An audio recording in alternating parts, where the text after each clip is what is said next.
Next question जो अभी हमारा क्वेश्चन नंबर 12 है, इसमें ये बोला जा रहा है given that the point A 1 -8, point B -4, 7, point C -7, -4 point J, okay, so that they lie on the circle K, एक सर्कल के है जिसपे ये लाई कर रहे हैं, यानी कि उनकी बाउंड्री पे लाई कर रहे हैं, ये बताना है, हमें शो करना है, ठीक है। Who centre is the origin, जिसका सेंटर ओरिजिन है 0,0, क्लियर है।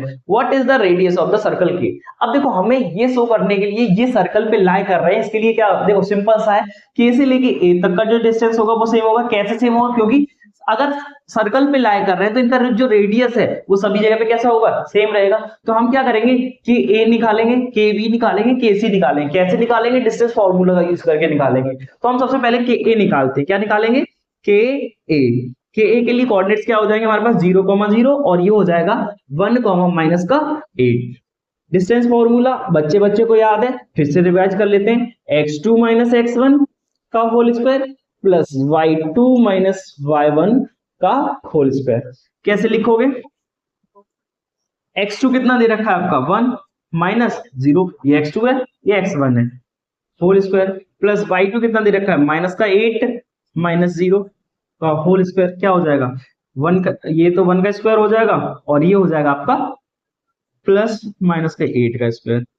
1 का स्क्वायर क्या होता है 1, 8 का स्क्वायर 64, यानी कि ये आपका आ जाएगा √65। क्या आया है, के ए, के से लेके ए तक का डिस्टेंस। सेम ऐसे ही हम फाइंड करेंगे, कि ए निकाल लिया, के बी निकालेंगे। के बी के लिए हम दोनों के कोऑर्डिनेट लिख लेते हैं। 0,0 है इसका, के का, और बी का क्या है -4,7, ठीक है। अब हम डिस्टेंस फॉर्मूले में पुट कर देते हैं। फॉर्मूला लिखें कि नहीं लिखें, लिख लेते हैं। तुम लोग याद नहीं करोगे, x2 - x1 का स्क्वायर प्लस y2 - y1 का स्क्वायर, क्लियर है। चलो वैल्यूज पुट करते हैं। x2 कितना है -4 -0 का स्क्वायर प्लस y2 कितना है 7 -0 का स्क्वायर, ठीक है। इस पे लगा हुआ है आपका रूट, ओके। अब इसको जब आप आगे देखते हो तो सॉल्व करोगे तो आपको दिख रहा है कि यहाँ पे ये जो वैल्यूज दे रखी हैं आपकी क्या है, -4 का स्क्वायर हो जाएगा ये तो, और ये हो जाएगा +7 का स्क्वायर। -4 का स्क्वायर क्या होता है 16, और 7 का स्क्वायर होता है 49। 49 और 60 कितना हो जाता है 16, आपका होता है 65, यानी कि आगे √65। सेम ऐसे ही हम केबी का भी डिस्टेंस निकाल लेंगे। केबी तो निकालिए, सॉरी केसी का निकालेंगे। केसी के लिए के कोऑर्डिनेट तो 0,0 ही है, और सी के कोऑर्डिनेट क्या है हमारे -7, -4, क्लियर। चलो निकालते हैं, डिस्टेंस फॉर्मूला भी लिखते हैं, फिर से लिखते हैं। x2 - x1 का whole square plus y2 - y1 का होल स्क्वायर।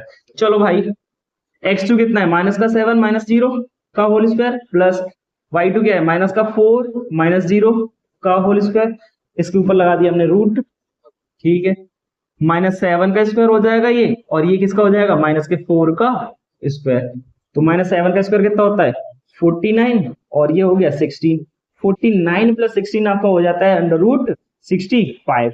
तो सबसे पहले हमने देखा कि भाई K A is equal to K B is equal to K C आया, यानी कि they lie on the circle, यानी कि A B C lie on the circle. First point हो गया। सेकंड पॉइंट में हमसे ये पूछा था, इसी में क्वेश्चन में दे रखा था कि आप इसकी रेडियस और बता दो। तो रेडियस इसकी क्या होगी, जो के ए के बी और के सी निकल के आया है वही इसकी क्या है रेडियस, यानी कि √65। अब इसी क्वेश्चन का सेकंड जो पार्ट है, ये तो क्वेश्चन नंबर 12 का फर्स्ट पार्ट हो गया, इसका जो सेकंड पार्ट है उसको देखते हैं। उसके लिए हम क्या करेंगे, इनको अभी इरेज करते हैं। सेकंड पार्ट में आपसे बोला जा रहा है कि कोई पॉइंट डी और ई दे रखे हैं। क्या दे रखे हैं, पॉइंट डी एंड ई। हमें ये बता देना है वो जो डी और ई पॉइंट है वो सर्कल पे लाई कर रहे हैं, इन द सर्कल लाई कर रहे हैं, या फिर आउट ऑफ द सर्कल लाई कर रही है। तो हम डी और ई के कोऑर्डिनेट्स लिख लेते हैं।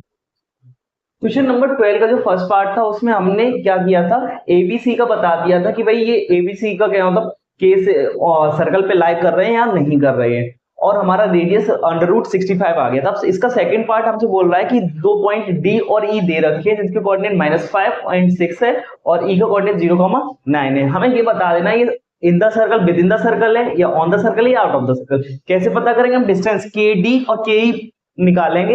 अगर ये रेडियस से कम आ जाता है तो विद इन द सर्कल हो जाएगा और रेडियस के इक्वल आ जाएगा तो ऑन द सर्कल हो जाएगा, और रेडियस से ज्यादा आ जाता है तो हम बोल देंगे ये आउट ऑफ द सर्कल है। तो हम के डी का डिस्टेंस निकाल लेते हैं। उसके लिए कोऑर्डिनेट हमने के लिख दिए 0,0 और डी के कोऑर्डिनेट से हमारे पास -5,6।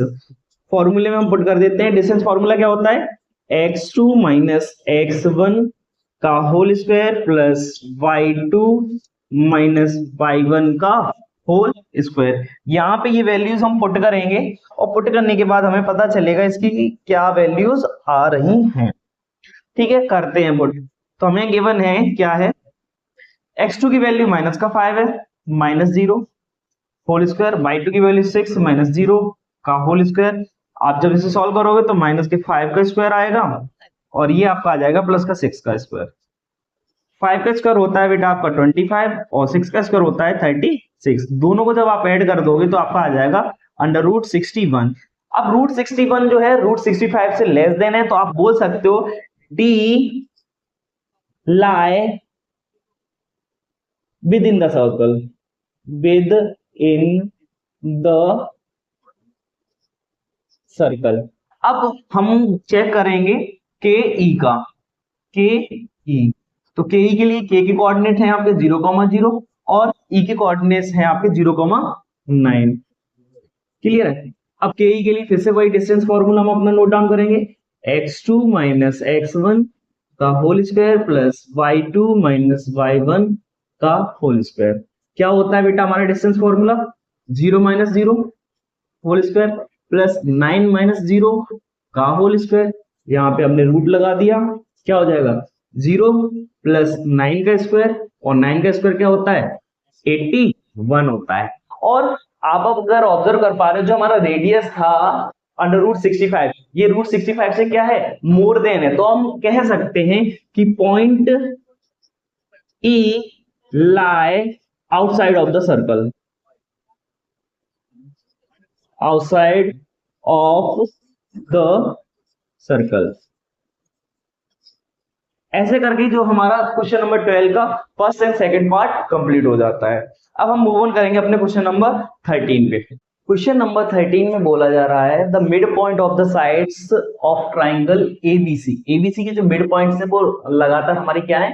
DEF। और DEF के कोऑर्डिनेट्स दे रखे हैं 5,1, ई का है 6,5 और एफ का है 0,3। अब हमें रेस्पेक्टिवली ये दे रखा है find the coordinate of ABC. हमें एबीसी का कोऑर्डिनेट्स पता करने हैं। तो देखो इसके लिए बेसिक तक तुम्हें क्या समझना पड़ेगा कि ये मिड पॉइंट दे रखे हैं तो हम इसमें यूज किसका करेंगे? मिड पॉइंट थ्योरम की ही हेल्प ले पाएंगे। चलो ठीक है, अब हम क्या करेंगे? ए के जो कोऑर्डिनेट है वो हम क्या मान लेंगे? x1 y1 मान लिया हमने।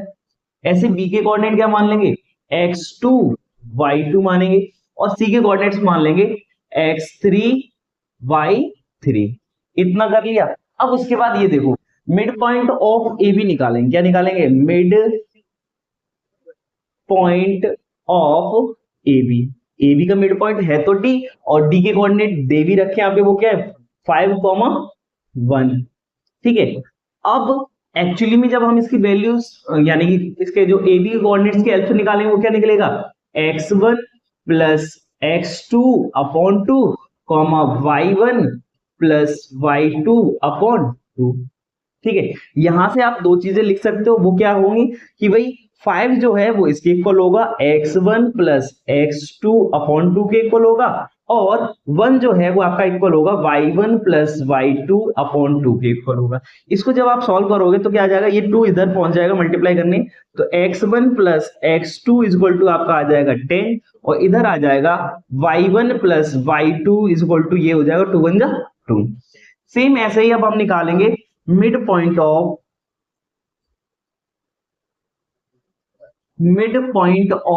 BC।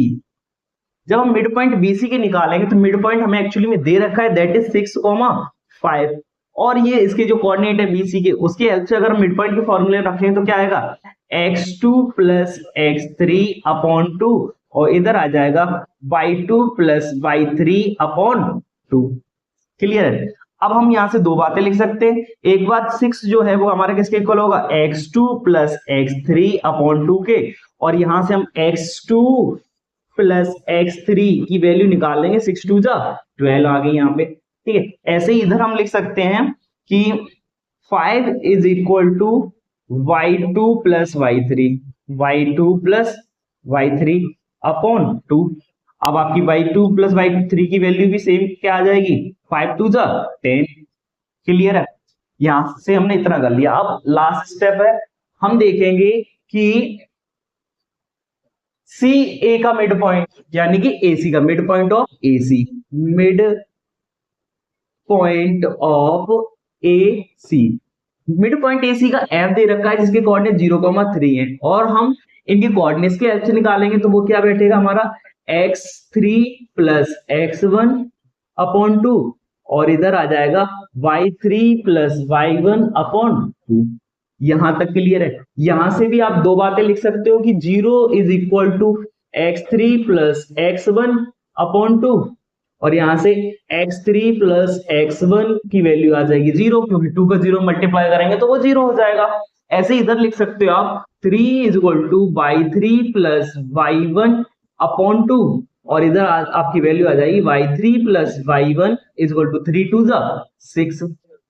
यहां तक कोई प्रॉब्लम नहीं है। अब देखो, अब हम क्या करेंगे, हम जो हमारे पास ये वैल्यूज आई हैं x1 plus x2, x2 plus x3 और x3 प्लस x1, इनको ऐड कर लेंगे। जब हम ऐड करेंगे तो कैसे ऐड होगा, x1 plus x2 is equal to 10, x2 plus x3 is equal to 12, यहां दे रखा है x3 plus x1 is equal to 0। जब आप ऐड करोगे तो ऑब्जर्व करो, यहाँ पे एक x1 ये वाला दे रखा और एक x1 ये वाला दे रखा है, तो कितने x1 हो जाएंगे, 2x1। ऐसे ही x2 और x2 क्या हो जाएंगे, प्लस 2x2। ऐसे ही x3 और x3 क्या हो जाएंगे, 2x3। इधर का ऐड कर दोगे तो 12 प्लस 10 22। यहाँ पे हमें 2 कॉमन दिख रहा है तो हमने 2 कॉमन ले लिया, क्या बचेगा, x1 plus x2 plus x3 is equal to कितना है, 22। यानी कि x1 plus x2 plus x3 की जो वैल्यू आ जाएगी वो आ जाएगी 22 में 2 से डिवाइड दे देंगे तो वो कितना आ गया, 11। यहां तक क्लियर है। अब हम क्या करेंगे, जो हमारे पास ये x1 प्लस x2 है इसकी वैल्यू हमें दे रखी है वो कितनी है, 10 वैल्यू हमने इसमें पुट कर दी। 10 plus x3 is equal to क्या आ जाएगा, 11। यानी कि x3 आ जाएगा 11 माइनस 10 दैट इज 1। x3 की वैल्यू हमारे पास आ गई। ऐसे ही हम इसमें वैल्यू पुट कर देंगे x1 plus x2 plus x3 is equal to 11। अब हम क्या वैल्यू पुट कर देंगे, x2 प्लस x3 की इस जगह पे क्या वैल्यू आ जाएगी, 12। x1 plus 12 is equal to 11। तो हमारा x1 क्या आ जाएगा, 11 माइनस 12 दैट इज माइनस का 1। यानी कि x1 की वैल्यू आपकी क्या आ गई, -1। सेम फिर से हम करेंगे, x1 plus x2 plus x3 is equal to कितना है हमारा, 11। ठीक है। अब की बार हम x3 और x1 की वैल्यू रखेंगे, x3 और x1 की वैल्यू कितनी है, 0। यानी कि x2 plus 0 is equal to 11। यानी कि x2 की वैल्यू आपकी यहां से आ जाएगी कितनी, 11। क्लियर। अब जो प्रोसेस हमने x1 plus x2 x2 plus x3 और x3 प्लस x1 के साथ किया, सेम वही प्रोसेस हम फॉलो कर देंगे किसके साथ, y के साथ। कहां है, यहां से शुरू करेंगे। y1 प्लस y2 दे रखा है हमारा 2, इधर देखोगे तो y2 प्लस y3 दे रखा है आपका 10, और लास्ट में y3 प्लस y1 गिवन है 6। जब आप इन सबका सम कर दोगे तो देखो y1 y1 2y1, ऐसे ही y2 y2 2y2, और ये हो जाएगा y3 y3 2y3। इन सबका सम करोगे 10 प्लस 6 16, 16 प्लस 2 18। 2 कॉमन दिख रहा है ले लो, 2y1 plus y2 plus y3 is equal to 18, यानी कि y1 plus y2 plus y3 is equal to आपका आ जाएगा 18/2, और 18 में जब 2 से डिवाइड दे दोगे तो कितना आ जाएगा 9। क्लियर? ओके, अब हम क्या करेंगे, इसमें वैल्यूज पुट कर देंगे। y1 प्लस y2 की वैल्यू कितनी है 2, 2 प्लस y3 इक्वल टू आ गया हमारा 9, यानी कि y3 की वैल्यू आ जाएगी 9 माइनस 2, और 9 में से जब 2 माइनस कर दोगे तो क्या बचेगा 7, y3 की वैल्यू आ गई। अब इसमें y1 plus y2 plus y3 में हम नेक्स्ट वैल्यू पुट करेंगे, दैट इज y2 और y3 की। y2 और y3 की वैल्यू कितनी है 10, y1 plus 10 is equal to 9, तो y1 इज इक्वल टू आ जाएगा 9 माइनस 10, माइनस के 10 में से 9 जाएगा तो क्या बचेगा -1 बचेगा, तो y1 की वैल्यू क्या आ गई माइनस का 1। ऐसे ही हम वैल्यू पुट करेंगे y1 plus y2 plus y3 is equal to 9 में, फिर y3 और y1 की वैल्यू पुट करेंगे। y3 y1 की वैल्यू कितनी है 6, तो y2 plus 6 is equal to 9, तो y2 इज इक्वल टू हो जाएगा 9 माइनस 6, 9 में से 6 जाएगा क्या बचा 3, यानी कि y2 की वैल्यू कितनी आ गई 3। अब हमें एबीसी की वैल्यू बतानी थी, तो क्या हो जाएगी, सबसे पहले हम देखते हैं हमने किसकी फाइंड आउट करी, x3 y3। x3 की वैल्यू है आपकी 1 और y3 की कितनी है 7, यानी कि सी के कोऑर्डिनेट 1,7 आ जाएंगे। आगे देखते हैं x1 y1 आ गया, x1 माइनस का 1 है, y1 भी माइनस का 1 है, यानी कि -1, -1 ये आ गया। अब y2 की वैल्यू 11 है, 11 और x2 की वैल्यू 11 है और y2 की वैल्यू कितनी है 3, ये आ गई वैल्यू। ऐसे करके हमने ABC तीनों के जो है वर्टिसेस की वैल्यू फाइंड आउट कर ली। इसको अच्छे से समझना, देखना, एक बार दो बार आपको अच्छे से समझ में आ जाएगा। ऐसे मजे हमारा क्वेश्चन नंबर 14 है गणित मंजरी का। ओके, इसमें अब ये बोला जा रहा है a city has 2 main roads, एक सिटी की 2 मेन रोड है, एक तो नॉर्थ साउथ डायरेक्शन में रन कर रही है, ईस्ट और वेस्ट डायरेक्शन में रन कर रही है, जो कि which cross each other at the centre of the city. These 2 roads run along the north south and east west direction. All the other streets of the city are parallel to, यानी कि इसके parallel है, यानी कि इधर भी जाएगा तो पैरेलल, ये जो लाइंस जा रही है ना आपकी ग्राफ की उसके पैरेलल चल रही है, parallel to these roads and 200 metre apart. There are 10 street in each direction, इस डायरेक्शन में भी 10 स्ट्रीट होंगी, इस डायरेक्शन में वेस्ट डायरेक्शन में भी 10 होंगी, नॉर्थ डायरेक्शन में भी 10 है और साउथ डायरेक्शन में भी आपकी 10 स्ट्रीट्स हैं। Okay, there are 10 street in each direction. Okay, first question है using 1 centimetre is equal to, हमने 1 सेंटीमीटर को 200 मीटर मानते हुए ये इसका रोड मैप तैयार किया। Draw model of the city in your notebook, अपनी नोटबुक में एक मॉडल ड्रॉ कर लेना है। Represent the roads streets by single line, single line से रिप्रेजेंट करना है रोड और स्ट्रीट्स को। आगे पढ़ोगे इसका सेकंड पार्ट है, यानी कि वो ड्रॉ कर लेंगे। सेकंड पार्ट में बोला है जा रहा है there are,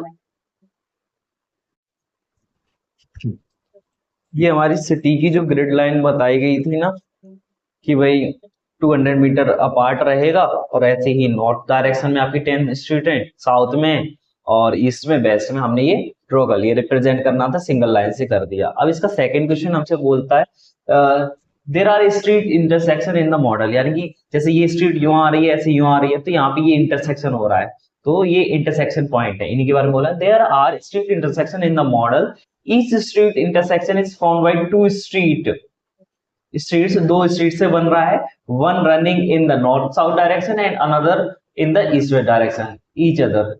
Intersection is referred as the following manner. If the second street running in north south direction, जो north south direction में रन कर रही है, सेकंड स्ट्रीट की बात कर रहे हैं, ठीक है, and fifth street in the east west direction, east west direction की फिफ्थ स्ट्रीट, यानी 1 2 3 4 5, इनके जो कोऑर्डिनेट दे रखे हैं वो 2,5 है, जैसे कि ये क्या दे रखा है 2,5। Okay, using this convention find how many street intersection can be referred as 4,3। 4,3 पे कितने स्ट्रीट इंटरसेक्शन रेफर करेंगे, तो एक्स एक्सिस पे 4 गए, वाई एक्सिस पे 3 गए, तो यहाँ पे एक ही तो इंटरसेक्शन हो रहा है, तो आप क्या बोल दोगे 4,3 पे कितने इंटरसेक्शन हो रहे हैं 1, यानी कि ये जो इसका ए पार्ट का आंसर होगा वो क्या हो जाएगा 1। अब बी पार्ट देखते हैं, बी में क्या बोला, how many street intersection can be referred to as 3,4, 3 और वाई एक्सिस पे गए 4, तो ये यहाँ पे भी एक ही इंटरसेक्शन हो रहा है, तो इसे भी क्या बोलेंगे 3,4 को वन इंटरसेक्शन। तो ऐसे करके ये हमारा जो क्वेश्चन नंबर 14 है आसानी से हो जाता है। क्वेश्चन नंबर 15 में बोला जा रहा है, a computer graphics program displaces image on a rectangular screen, ठीक है, whose coordinate system has the origin at the bottom left, जो बॉटम का लेफ्ट पोर्शन है वो ओरिजिन से स्टार्ट होता है, इतना बोला गया है, ठीक है। आगे बढ़ेंगे, bottom left corner, the screen is 800 pixel wide, यानी कि 800 पिक्सल वाइड है यहां तक 800 and 600 pixel 600 pixel high, a circular icon of radius 80 pixel is drawn with the center at the point A 100, 150, 100 x axis पे गया और 150 यानी कि y एक्सिस पे गया, ये रहा 100 और 150 आएगा आपका इन दोनों के बीच में, यहाँ पे ये रखा जाता है पॉइंट A, ठीक है। अब यहाँ से 80 सेंटीमीटर के रेडियस का एक सर्कल ड्रॉ करा जाता है, समथिंग लाइक दिस, यूं करके, सॉरी ज्यादा बड़ा हो गया, ऐसा कोई सर्कल ड्रॉ कर दिया जाता है, ओके। आगे देखते हैं क्या बोला जाता है, another circular icon of radius 100 pixel is drawn with its centre at the point B 250 and 230, 250 के लिए एक्स एक्सिस पे 250 यानी कि 200 और 300 के बीच में आएंगे, और 250 के बाद क्या दे रखा है हमारा, अगला है 230, y एक्सिस पे 230 यानी कि 200 के बाद जो स्मॉल से आपके रेक्टेंगल सॉरी स्क्वायर्स होंगे ना, उसमें 3 यूनिट्स बढ़ जाना है, तो ये आपका 250 समथिंग इस जगह पे आएगा। अब ये बी पॉइंट है हमारा, यहाँ पे 100 उसका हमें एक ड्रॉ कर देना है सर्कल 100 पिक्सल का, तो ये हमने ड्रॉ कर लिया। अब इसके बाद हमसे क्वेश्चन में बोलता है whether any part of either circle lie outside the screen, ये जो स्क्रीन है 800 बाय 600 पिक्सल की, क्या उससे बाहर जा रही है, तो इसका आंसर हो जाएगा नो, कोई भी सर्कल का पार्ट जो है इस स्क्रीन से बाहर नहीं जा रहा है। Second question says whether the two circles intersect each other, क्या दोनों सर्कल एक दूसरे को इंटरसेक्ट कर रहे हैं, हाँ दोनों जो सर्कल हैं वो एक दूसरे को इंटरसेक्ट कर रहे हैं, यस, और वो भी दो जगह पे कर रहे होंगे, क्लियर है। आप ग्राफ पेपर पे देखना, साइड से भी मैं आपको एक ग्राफ पेपर पे भी दिखा देता हूँ, क्लियर है, ओके। क्वेश्चन नंबर 16 में बोला जा रहा है plot the point A 2,1, point A जो है उसके कोऑर्डिनेट है 2,1, देखते हैं 2 एक्स एक्सिस पे 1 यानी कि वाई एक्सिस पे यहाँ पे कहीं आएगा, ये पॉइंट ए है, ओके। नेक्स्ट बोला जा रहा है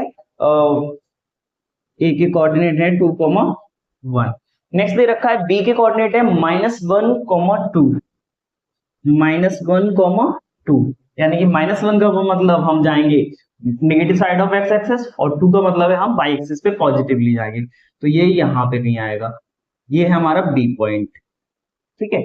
आगे बोला जा रहा है सी है -2, सी के कोऑर्डिनेट है -2, क्लियर है, ठीक है। तो -2 हम जाएंगे एक्स एक्सिस पे गए और -1 आएगा आपका वाई एक्सिस पे, that is something near here, okay, ये हमारा पॉइंट सी है। आगे दे रखा है पॉइंट डी के कोऑर्डिनेट है 1, -2, पॉइंट डी के कोऑर्डिनेट है 1, -2, तो डी के 1 के लिए एक्स एक्सिस पे 1 आएंगे और वाई एक्सिस पे 2 आएंगे, तो वो समथिंग हमारा इस जगह पे आएगा, ये हमारा डी का कोऑर्डिनेट है, क्लियर। अब हमसे ये बोल रहा है इनको प्लॉट कर दो in a coordinate plane, is ABCD a square, क्या जो एबीसीडी वन फॉर्म हो रहा है क्या वो एक स्क्वायर फॉर्म हो रहा है, तो सबसे पहले हम इनको ज्वाइन करके देखते हैं, देखने में कैसा लगता है, फिर हम डिसाइड करेंगे क्या ये स्क्वायर फॉर्म कर रहे हैं या नहीं कर रहे हैं।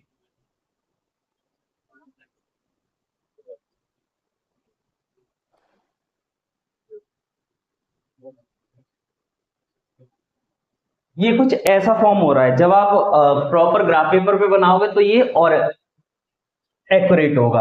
तो अब हमें ये बताना है कि क्या ये जो कोऑर्डिनेट्स हैं इनसे ये जो फिगर फॉर्म हुआ है वो एक स्क्वायर है या नहीं है, अब स्क्वायर है या नहीं है उसके लिए हमें क्या करना पड़ता है, हमें कुछ प्रॉपर्टीज स्क्वायर की पता होना चाहिए प्रीवियसली। वो क्या प्रॉपर्टी होती है कि भाई हमारी सारी साइड्स इक्वल आ जाए। क्या इक्वल आनी चाहिए, ए बी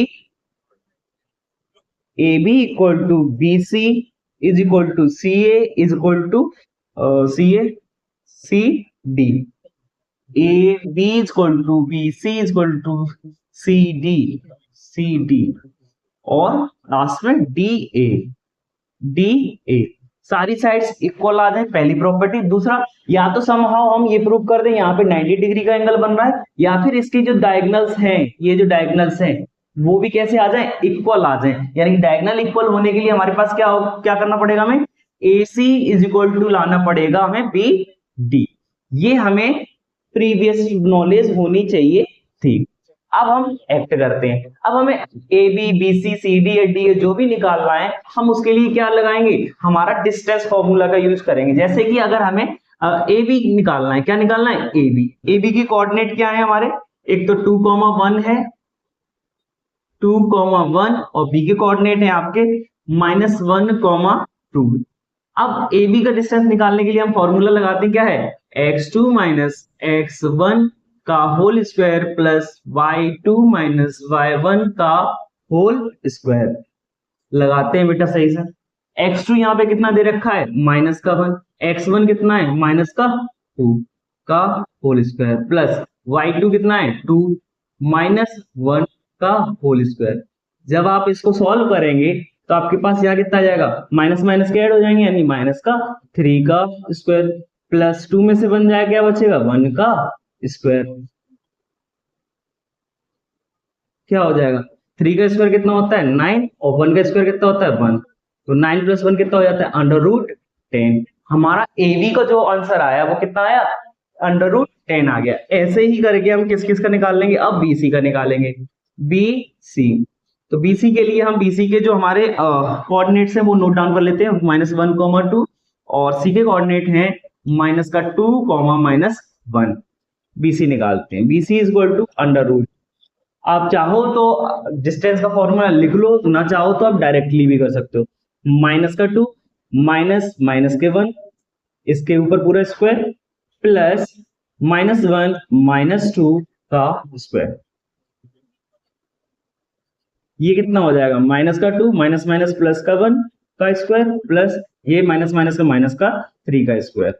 अब इसको खोल देंगे तो क्या आ जाएगा हमारे पास, -1 का स्क्वायर और ये हो जाएगा आपका 3 3 जा 9। 1 का स्क्वायर 1 होता है और 9 का 9, और इन दोनों को ऐड कर देंगे तो क्या आ गया, √10।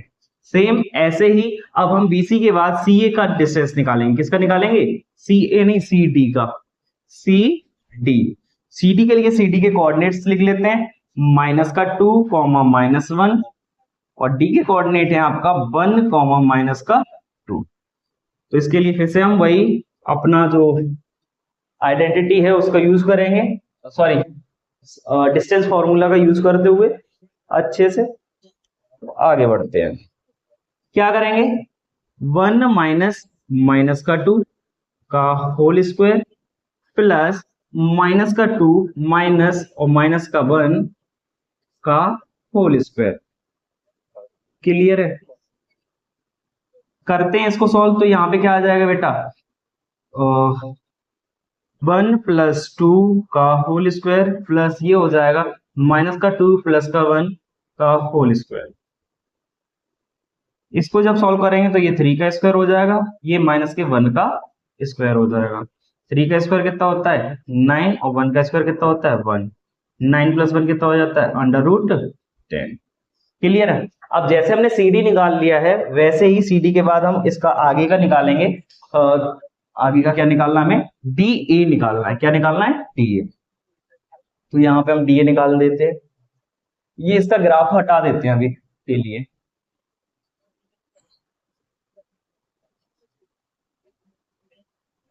अब हम DA निकालेंगे। क्या निकालेंगे, DA। तो DA के लिए हमारे D के कोऑर्डिनेट है 1, -2, A के कोऑर्डिनेट है 2, 1। DA निकालते हैं, DA इज इक्वल टू √2 - 1 का whole square plus 1 minus minus 2 का होल स्क्वायर। चलो भाई 2 में से 1 गया, 1 बचा, 1 का स्क्वायर हो जाएगा। यहाँ पे 1 माइनस माइनस प्लस हो जाएगा 2 का स्क्वायर, ठीक है। और ये रूट तो चल ही रहा है, 1 का स्क्वायर 1, 1 प्लस 2 3 हो जाएंगे, और 3 का स्क्वायर कितना होता है 9। ये आ गया आपका अंडर रूट 10, यानी कि डी ये आ गया आपका डी ए। अब हमें क्या निकालना है, जैसे हमारा ये था, सॉरी क्या थे coordinates, A B C D जो भी हो जैसा है।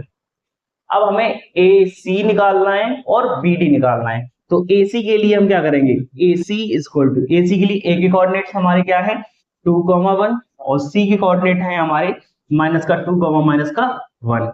ए सी निकालते हैं, ये डायगोनल, ठीक ठीक ठीक, ए और सी। तो ए सी निकालने के लिए फिर से वही डिस्टेंस फॉर्मूला, माइनस का 2 माइनस 2 का whole square plus minus one का होल स्क्वायर। क्या आ जाएगा आपके पास, माइनस माइनस का 4 का स्क्वायर, और ये हो जाएगा माइनस के 2 का स्क्वायर। 4 का स्क्वायर 16 और 2 का स्क्वायर 4, यानी कि ये आ गया आपका रूट 20। ऐसे ही अब हम क्या निकाल देंगे, बी डी, ये वाला डायगोनल निकाल देंगे। B D equal to, B और डी के कोऑर्डिनेट्स लिख लेते हैं, क्या है, बी के कोऑर्डिनेट है माइनस का 1,2 और आपका डी का कोऑर्डिनेट है 1, माइनस 2। तो बी डी निकालते हैं, क्या हो जाएगा 1 माइनस माइनस 1 का होल स्क्वायर प्लस माइनस का 2 माइनस 2 का होल स्क्वायर। क्लियर, ये हो जाएगा आपका 1 प्लस 1 का होल स्क्वायर, और ये हो जाएगा माइनस माइनस के ऐड होके माइनस का 4 का स्क्वायर। और ये 1 प्लस 1 2 होता है, 2 का स्क्वायर कितना होता है 4, और 4 का स्क्वायर कितना होता है 16, कितना आ गया रूट 20। तो अब आप यहाँ पे कह सकते हैं कि जो हमारी जो सारी साइड्स थी, A B is equal to B C, कहाँ पे लिखे हम, चलो इधर लिख देते हैं, A B is equal to B C is equal to C D is equal to D A. ये सभी आया हमारा रूट 10। ये तो सारी साइड्स हो गई, और ऐसे ही डायगोनल देखेंगे, diagonals B D is equal to A C that is root 20। तो हम कह सकते हैं कि हमारा जो ये A B C D is a square. अब इतना फाइंड करने के बाद इसमें आगे क्वेश्चन में बोला जाता है what is it's area. Area क्या निकल के आएगा, तो बेटा आपको अच्छे से पता है कि एरिया का फॉर्मूला क्या होता है स्क्वायर का। जब हमने पता कर लिया ये स्क्वायर है, तो एरिया क्या होता है साइड स्क्वायर, और हर बार साइड कितनी आ रही थी रूट 10, यानी कि साइड का स्क्वायर कर देंगे, दैट मीन्स रूट 10 का स्क्वायर कर दोगे। जब रूट 10 का स्क्वायर कर दोगे तो क्या आ जाएगा 10 यूनिट स्क्वायर।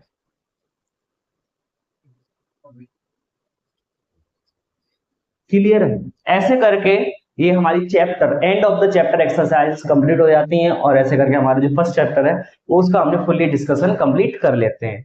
अब अगला जो हमारा नेक्स्ट चैप्टर स्टार्ट होगा उसके लिए आपको वेट करें, और तब तक के लिए ये जो हमने chapter end of the chapter exercise तक जितने भी क्वेश्चन प्रैक्टिस करे हैं, आप एक बार इनका खुद से प्रैक्टिस जरूर कर लें, और जिन जिन क्वेश्चंस में आपको प्रॉब्लम आ रही है वो मल्टीपल टाइम प्रैक्टिस करें, क्योंकि जब तक आप प्रैक्टिस नहीं करोगे आपकी अच्छी कमांड नहीं बन पाएगी। Okay, thank you.